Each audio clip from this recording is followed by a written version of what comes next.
Hey, I'm Matt from the A-Team, and we're going to be showing you how to go from this to this. Today on 4-Minute Film School, we're going to be lighting overhead shots. Let's go.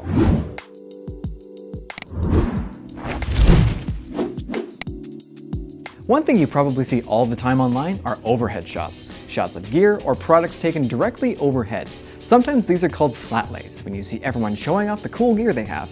Or sometimes it's called tabletop shooting, when you see it in those fun, colorful commercials. Overhead rigs are a great tool to have in your kit, whether you're reviewing products on YouTube or taking pictures of watches or cooking in your apartment.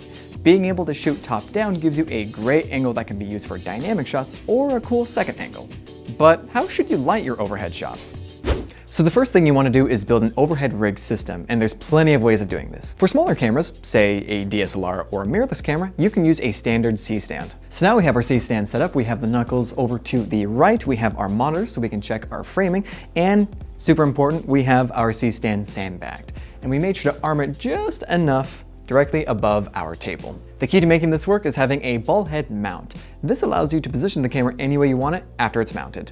If you can, set your camera to autofocus just in case you bump it. Now that we have our rig set up, let's take a look at how cool this shot looks from above. So for our first setup, we have a typical overhead gear review shot. And we actually have this set up with two different cameras, which brings up the question, how do you set up a consistent light for both camera setups?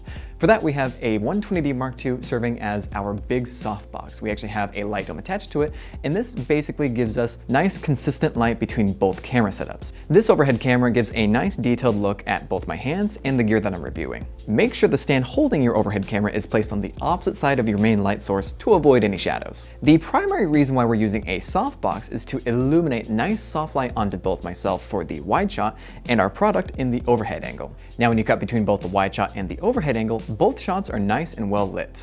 Our last light is an H672 placed on the floor pointed upwards. This isn't doing anything for me or the table, it's just illuminating the background. So now let's take a look at an example of that. How's it going, everybody? My name is Matt from the A-Team, and today we have a brand new product to show off called the Aperture MC. This thing is super cool, it's super awesome. It is our first WRGB panel, and it's the size of your palm. It's really nice. And it's got some really nice built-in effects to it. It's battery powered, you can charge it via USB-C.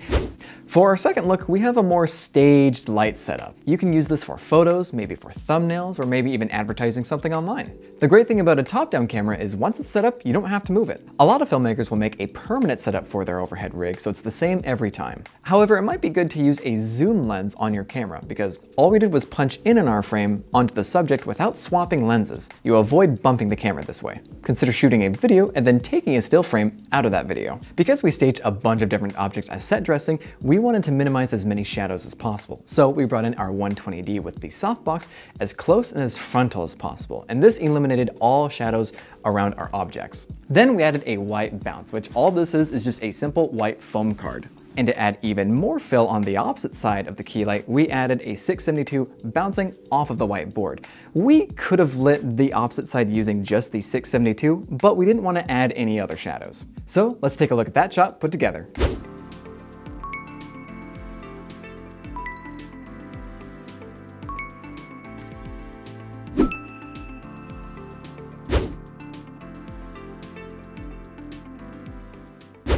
Time for a recap. In order to light great overhead shots, there are two things to consider. First, soft light is the way to go. I know we say that a lot, but it's true. Soft light will be the most forgiving when you're moving your products around, because its large size will wrap around the object. Second, be careful with shadows. With small products, shadows can become really obvious.